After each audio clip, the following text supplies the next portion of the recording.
Today's reading comes from Mark chapter 9 from the Legacy Standard Bible. And Jesus was saying to them, "Truly I say to you, there are some of those who are standing here who will not taste death until they see the kingdom of God having come in power." And 6 days later, Jesus took with him Peter and James and John and brought them up on a high mountain alone by themselves. And he was transfigured before them, and his garments were shining intensely white, as no launderer on earth can whiten them.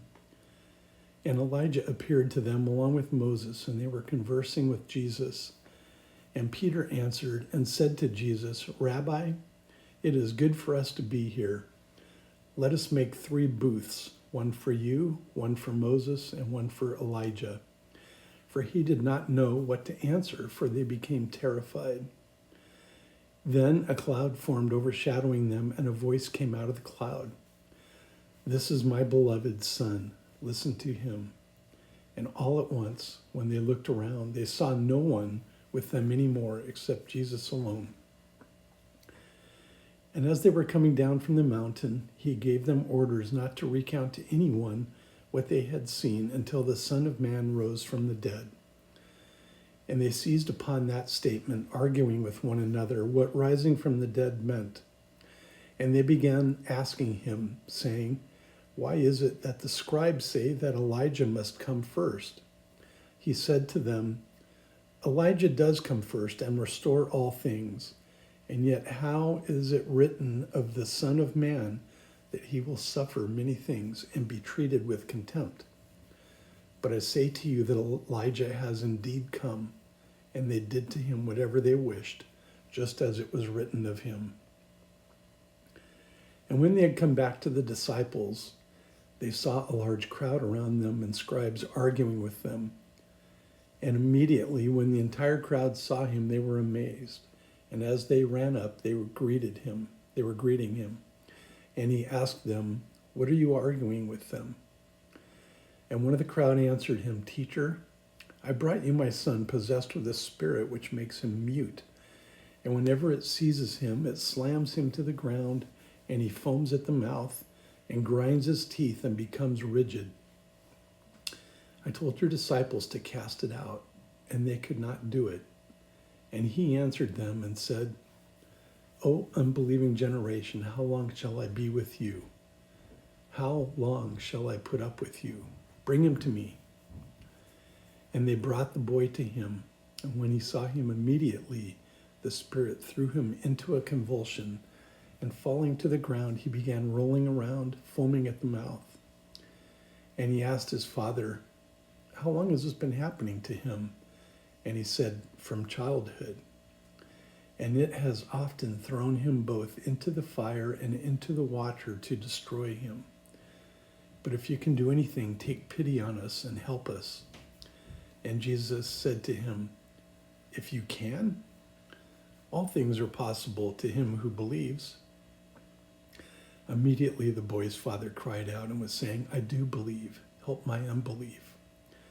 Now when Jesus saw that a crowd was rapidly gathering, he rebuked the unclean spirit, saying to it, "You mute and deaf spirit, I command you, come out of him and do not enter him again." And after crying out and throwing him into terrible convulsions, it came out, and the boy became so much like a corpse that most of them said, "He is dead." But Jesus took him by the hand and raised him, and he stood up. And when he came into the house, his disciples began questioning him privately, "Why could we not cast him out?" And he said to them, "This kind cannot come out by anything but prayer." From there they went out and were going through Galilee, and he was not wanting anyone to know about it. For he was teaching his disciples and telling them, "The Son of Man is to be delivered into the hands of men, and they will kill him. And when he has been killed, he will rise again 3 days later." But they did not understand this statement, and they were afraid to ask him. And they came to Capernaum, and when he was in the house, he began to question them, "What were you discussing on the way?"